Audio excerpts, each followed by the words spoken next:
Welcome to the Learning Design Masterminds, a podcast that bridges the worlds of instructional design and all the fun that comes within the field. I am Daisy Barreto. I am your host, and with me is Sheri Conklin, my co-host. She should be someplace here on the video. And I am so excited to be your guide as we explore the exciting intersection of these dynamic fields involving in instructional design. In each episode, we explore the latest trends, case studies, and practical tips from professionals in the field that can help you deliver exceptional learning experience. And here with us today is Jake French, an MIT alumnus. And Jake, could you please tell us more about your position, where you're currently working, and what you do? Sure. Hello, everyone. Well, you're seeing me. Nice to be seen. My name is Jake French, Jacob French, Jake, either one is totally fine. I'm the Director of Digital Teaching and Learning for Hoke County Schools, which is a public educational unit here in North Carolina. So that's my job. As far as what the job entails, it depends on the day that you ask me. It comes with a lot of different hats to cover up this bald head. Because it has the word digital in it, people like my parents assume I do things like fix computers. And classroom teachers will often be like, my smartboard's not working, can you fix it for me? And yes, we can do things like that, but really my job and the team who works under me are responsible for the curriculum side of technology. So that would be how teachers are integrating and implementing the technology they have access to effectively in the classroom. Right. So it's interesting. And one of the reasons I enjoyed the program so much, don't let me steal your thunder. If this is a question you need to ask, I'll save it. But I probably am not your typical instructional designer, although I could make the argument that teachers are IDing all the time anyway, but maybe at a different level than what some of our corporate colleagues do. But someone like me and the team who works for me, we are providing professional development and learning for our teachers constantly. That is the hat I would like to wear most of the time. If I had my druthers and I could pick, I would wear that hat 90% of the time. As it is, it's more of a split than that. So knowing how to reach those learners and how to teach them most effectively is, as you might imagine, pretty important to me and to my team. So that's what we're doing all the time. Anyone who's worked in public ed probably is familiar with the amount of professional development and training that needs to happen for teachers. And that's one of the reasons I enjoyed the program so much. So does that answer your question? Did I get what you needed?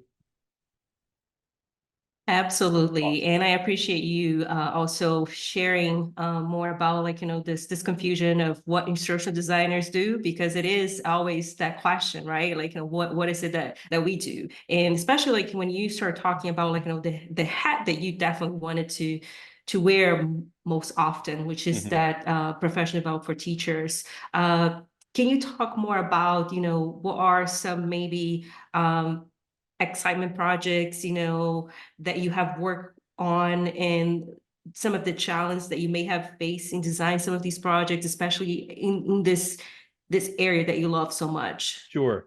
I'm going to start by backtracking a little bit, so forgive me. So this is my 20th year in education. I've worked for the same district all 20 years. I love this county. But I was classroom teacher first, so I definitely got to see what professional learning was like from that side of things in education.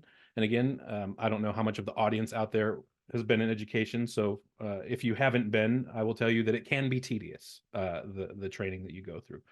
When I transitioned out of the classroom to the role of an instructional facilitator, so the people who now work under me, I was one of them before I moved up the ladder, if you will. I got to see what the planning process for that training really looked like, at least from our lens. And at that time, this was 5, 6, I'm old, 7 years ago, maybe. Right. A lot of planning for whole group in-person professional development, where you meet with a group of people after school and you sit them all down in a room and you go through a slide deck and you do some interactive activities and you talk about some vocabulary and how it applies. And I'll spare you the rest, but you get the idea, right? That was professional development for us, and I would say even the other departments in our system. I want to come back to that later on too, but for a long time. The great disruptor, as I'm trying to call COVID now because I'm tired of calling it COVID or the pandemic, it disrupted a lot of things, but disruption isn't always bad. There were bad things about the pandemic, do not get me wrong, but it did cause a lot of people to re-examine a lot of things, especially around education. The way our students learn, but also the way that we provide that learning to our faculty and staff. So since then, kind of as a necessity of the pandemic and not being able to meet with large groups of teachers, we really had to think about other modalities for presenting this training. And we've discovered, surprise, surprise, that oftentimes there are better ways to do it than just sitting down with large groups of people in a room. Sometimes that's the answer, but it used to be the default answer, and I'm not so sure it is anymore. It certainly isn't for us. The first thing I think of when someone says, "Can you provide training for X?" My first thought isn't, "Sure, how many people do I need to sit in a room and talk to them about it?" You know, that's not where I go anymore. So pandemic meant everything had to be virtual. So some of that was Zoom sessions, so really just a substitution for in-person meetings, but a lot of it was asynchronous courses, building learning modules in what was then our newly acquired LMS, and now we're kind of old hands at it. We use Canvas now. But now I think one of the most popular requests, that's a weird way to talk about professional development, one of the most popular requests I get is for assistance in building self-paced courses for learners in Canvas. So again, Canvas is what we use, so it's what I'm going to talk about most here. There's obviously tons of different other software to use, but so as I'm finally getting around to what your question was, which was what are some of the most successful ones that we've had. First, I'm going to chalk it up. Biggest success, shifting our mode of thinking away from in-person instruction after school. Our teachers appreciate it, and we appreciate it. So that's success number one. But on a personal level, like there's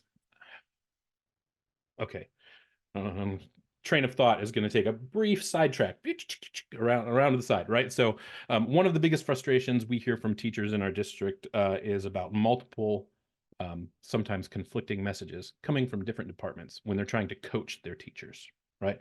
So you've got curriculum and instruction saying, when you teach reading, do it this way. And those coaches come into the classroom and coach the teachers. And then you have folks maybe who are on my department who come in and say, hey, blended learning is amazing. Let's talk about blended learning practices when you're doing ELA. Here's how you can do it. And the teachers hear Joe and Schmo, and they can't reconcile those two together, right? It feels like more to do. I already can't do this one thing well. Now you're saying I should do another thing poorly, right? When really the truth is we have the same goals and it's the same thing, right? It's the same, it's just different ways to approach the same thing.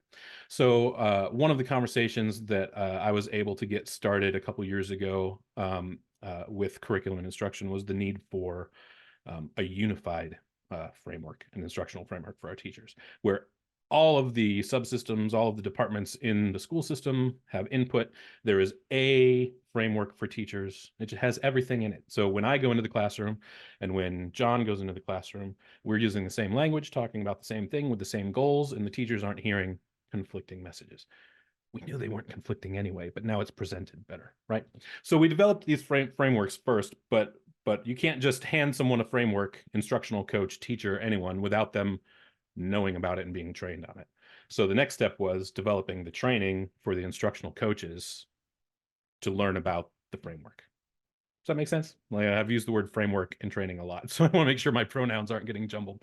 But so that was a big project of mine last summer, was getting that. Actually, part of it was for my my capstone project, but the rest of it was not.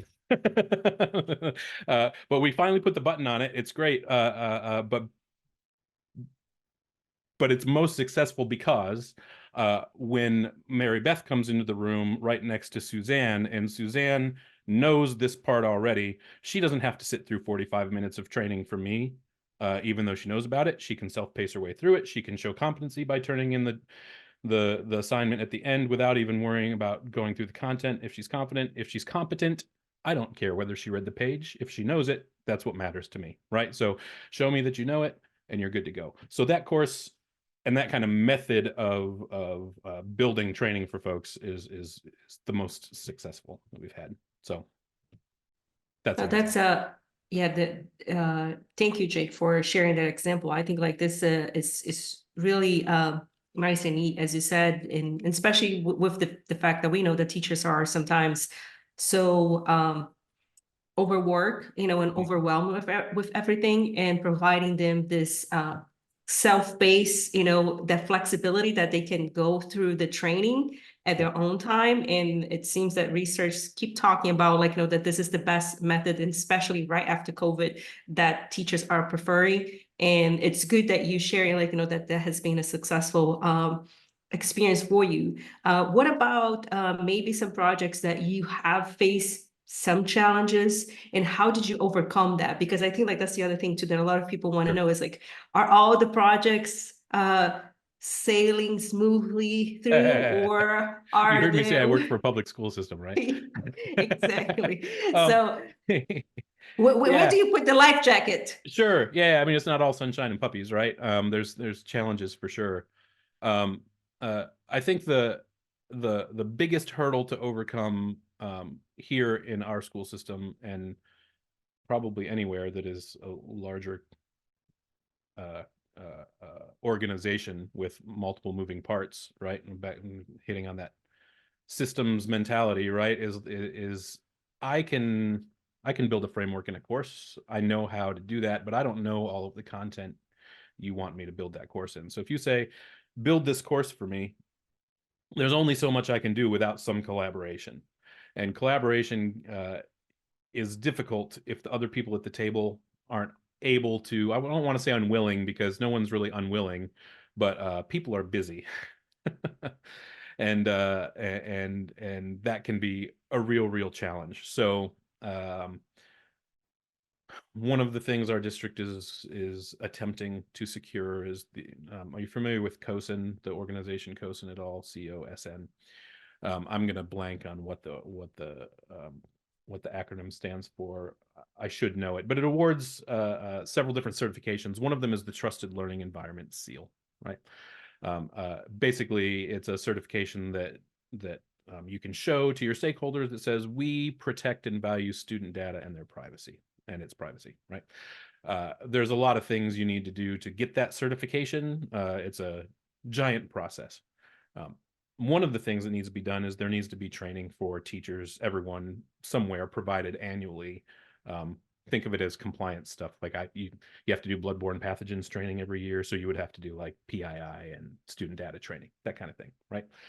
So that's a training course that needs to be built, and we haven't gotten there yet. We've been working on this certification for, well, when the COSN folks told us that it's a multi-year process, we shook our heads and we're like, no way, we could get this done in under 12 months for sure. It's been like 18 months of working on this project. And it's mainly because getting the other people who need to chip in and cross the finish line to have time to get it done, it just hasn't happened yet. So I think I actually touched on this during my capstone defense. One of my committee members asked me a question about what was challenging in that process, and the answer is really the same, which is being a project manager while you're also an instructional designer can be really difficult. And if I could just be one at a time, that'd be great. If I only had to worry about wrangling people to get things done and not worry about also designing and developing, I would probably be more, words are hard. I would probably be more effective at it, right? And the same is true in reverse. If I could focus only on IDing and not having to do the people wrangling, um, I would stress maybe a little less. But gosh, trying to do both is really difficult, especially when you're reaching across the aisle, as it were, to other departments in the district. I mentioned I have a team. I'm not saying that I'm authoritarian, but if I have a project that the team's working on, I can go to my team and say, these are the deadlines and I need the project by this time. But I can't really do the same thing with an assistant superintendent to that degree. You know what I mean? Like I can ask them politely, but I can't hold their feet to the fire over getting something done by Friday. They've got other pressing matters. So so that's been the biggest challenge. I'm sure there are specifics. I know you asked me specifically for examples. I gave one, but in general, I think the project management part of it is where the challenge is more so than the IDing part of it. And that makes sense. And I appreciate you also talking about like the multiple hats that sometimes an instructional designer may have to take.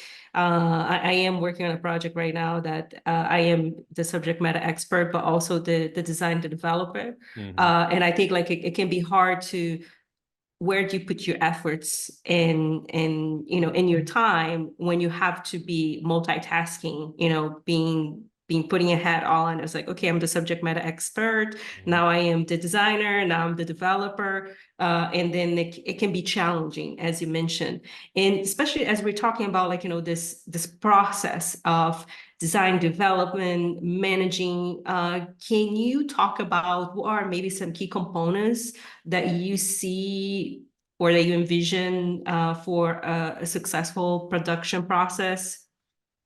Yeah. I mean, I'm going to hit on collaboration again, because hopefully you have other people on your team or folks working with you, and you're not working completely in isolation. When that process works like it should and the people are active, gosh, it makes things so much easier. For so many courses, I am the technical expert and the instructional designer. I know how to put the stuff together in a way that will reach the students, but I don't know the content. If your SME, if your SMEs, right, are good about getting you the content. So for me, a popular workflow, and again, it's going to be different for everyone, but because of the size of our teams, it's pretty small often. I can give somebody a Google Doc, say, I need all of the content that you want covered in this here on this Google Doc. Drop it in, put it in the rough order that you think it ought to go. Do you have specific questions that go along with this? Do you have specific resources? And they'll give me what they have, and then I look at it with my instructional development eye and say, okay, this really needs to go here. We need to break this down into more meaningful chunks. This is a giant wall of text. There's got to be a better way of doing that.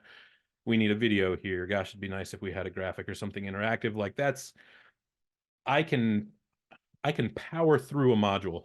It sounds really weird to say, but I can power through a module if they've just gotten me the content that they need. It's even easier if I know the content, because I can just build it out myself, right? But so it's collaboration for me, right? That's if there's a tip or something that I think is important if you're not working in isolation. Collaborating well, communicating clearly, getting those expectations to your team, hoping they follow them. So Well, that's, yeah, that's the biggest thing, I think. no, and that is so important, especially as you mentioned, collaboration is key, to make projects successful and people being able to do the tasks that they need to do. Which then leads me to another question that I have for you is, especially because as an instructional designer, you may need to be creative, but you also need to have that, oh, this needs to be functional, this needs to be hitting what the learner needs. How do you strike that balance between creativity and functionality in your design? Have I found that balance? I don't know if I've found it. What I try to do. So I didn't And then, freeze. or Sorry. even Yeah, yeah. strategies. No, you're fine. I feel like I need a button on Zoom I can hit. It'll pop up like a little graphic that says loading, as my brain is just like deciding what to say. I didn't freeze. I'm here. Um, uh, so the first thing I do is I think about, if I was the one taking this training, what would I most like to see? And I know that doesn't, and everybody is different, right? But I mean that kind of generally. I don't want to just see boring walls of text, and I also don't want to sit. This is funny because I was an elementary school teacher. First and second grade is where I spent 13 years in the classroom, right? And everybody assumes you like bright colors and unicorns and puppy dogs when you're but I wasn't that way, right? But I also know that sometimes you have to grab people's attention like they are 7 years old through things like that, right? So you need to be creative in the way you present it. I, as an adult learner, don't necessarily want to only see pages of unicorns and puppy dogs, right? Like I would appreciate it, please, if you are concise and clear, and maybe make it a little interesting. That would be great, right? So when I'm designing content, going back again to that framework course, for instance, I themed it around the Three Musketeers. Why did I theme it around the Three Musketeers? I don't know. I felt like it that day, right? But it was just enough. It was creative enough that I could use some funny language in the parts where I needed to grab attention by imitating an older writing style.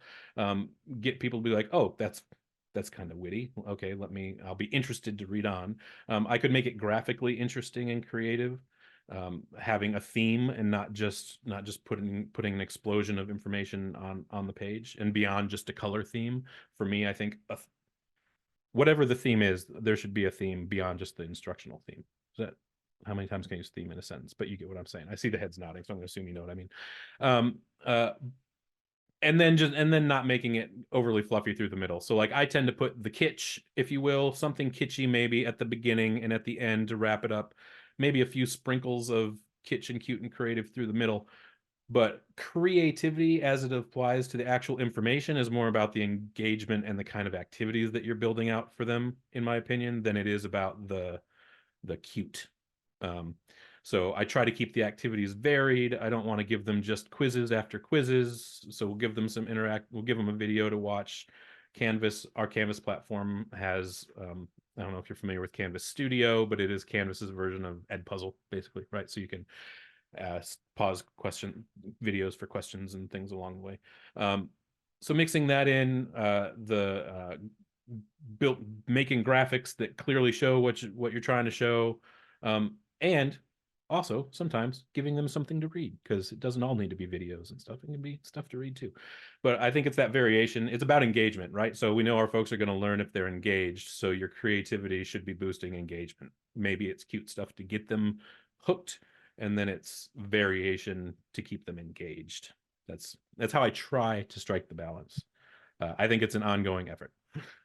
No, but this is really good, Jake, because I think one of the things that people don't realize is like this notion of the playful design. So you are actually, engaging them, like creating that curiosity level, which you presenting the content in a new concept that people were not expecting, and then you already get them hooked, and then throughout this process, which I think it's nicely what you had mentioned is that you are building their that storytelling, that narrative with the themes, with how you're presenting the content. And that's what people sometimes are not completely aware, that design is not just here's the content, it's delivered, and then I'm gone. It is this interactive process of how can you engage someone cognitively and also the hands-on, the experience, and I think that's great.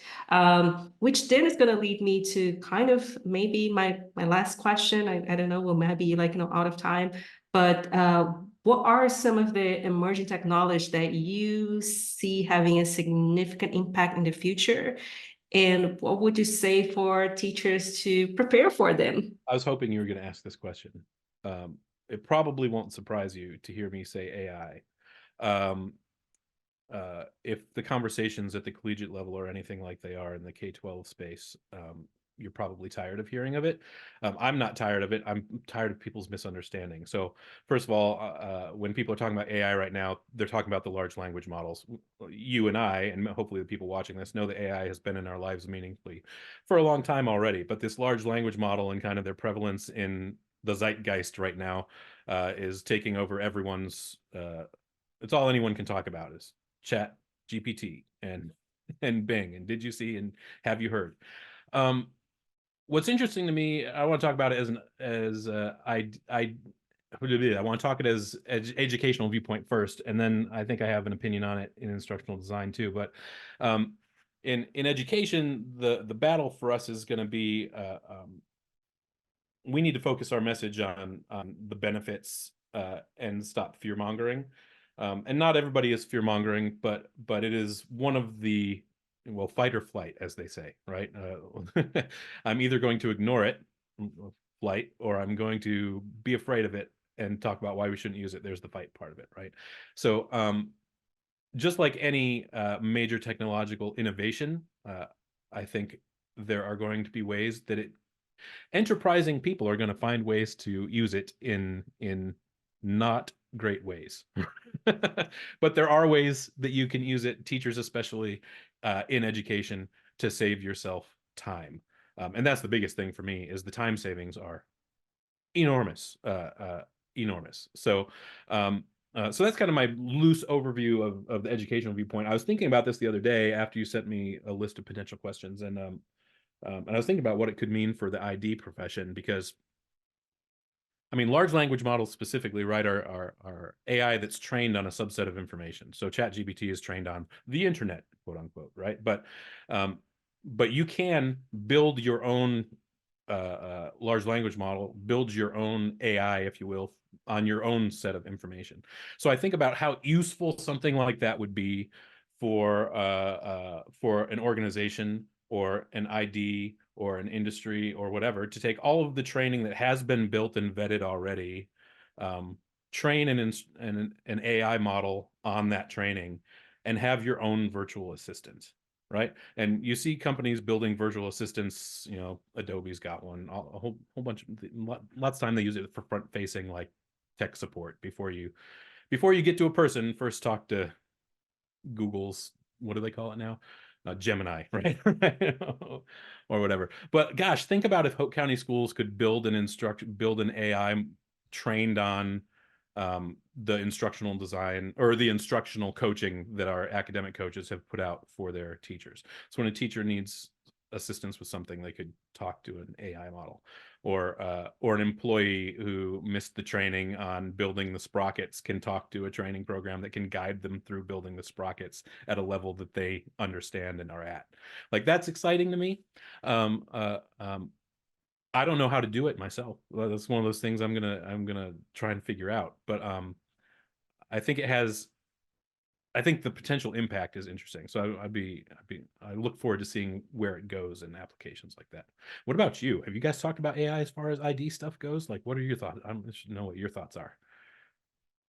I mean, it is the conversation that everybody Mhm. is talking about, and I do think that you're bringing some good points, especially in what it's going to look like. As you mentioned, a lot of technologies are, it's like AI is embedded, right? So you have Adobe Firefly that you can use text generated to create the images, so you're not spending much time on that. There's also Articulate, it is embedding too, like they have the beta version of you using AI within them. It is Beyond has also your text generated to create a video. So the um, the quickness of you developing things is becoming that exponential thing that no matter what, if you're going to go to a company, they will want you to know how to use these tools. And especially one of the things that we have been talking about is the prompt engineering, right? Like, you need to know what to say to AI. So it's like almost you need to know the language that the AI is speaking, or the machine is taught, so you can get what you want, because it's not going to know how your thought process, right? It is the thought process of whoever created that AI, and then you need to know how to Just discuss.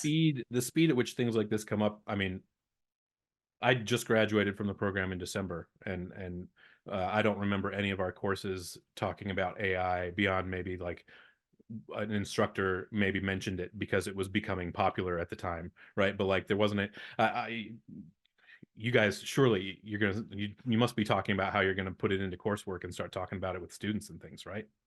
So you remember I teach the online Yeah. course design. Yeah.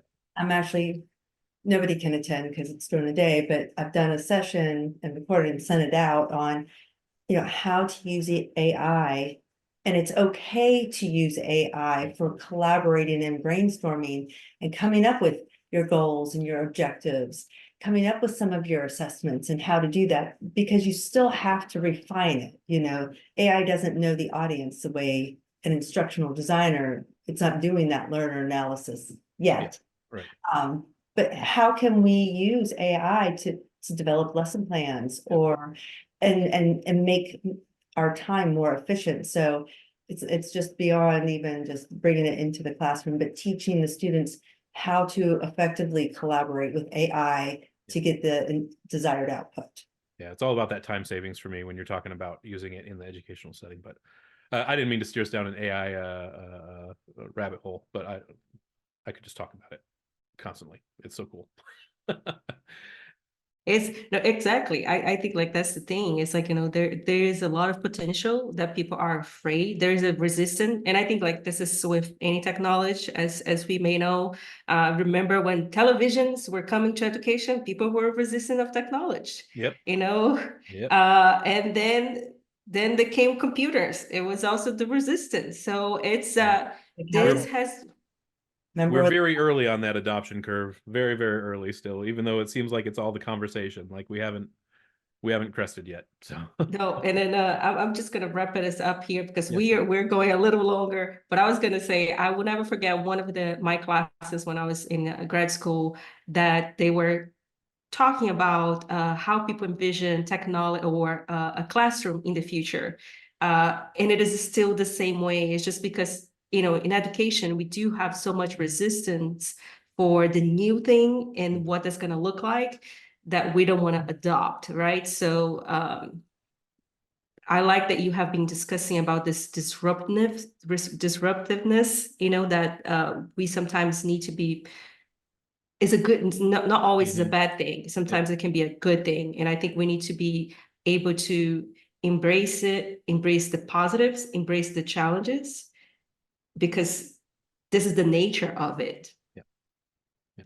So but thank you, Jake. This has been like such a great conversation. Good. And I think like we could go on the AI and have more conversation about this, but maybe we save this for another episode that is just about AI and maybe the great things that you're doing with AI, what we're doing with AI. So that's going to Sure. be a I'd love to come back. podcast number 2. Yeah, I would be a repeat guest. I'd love it. I miss interacting with you two regularly.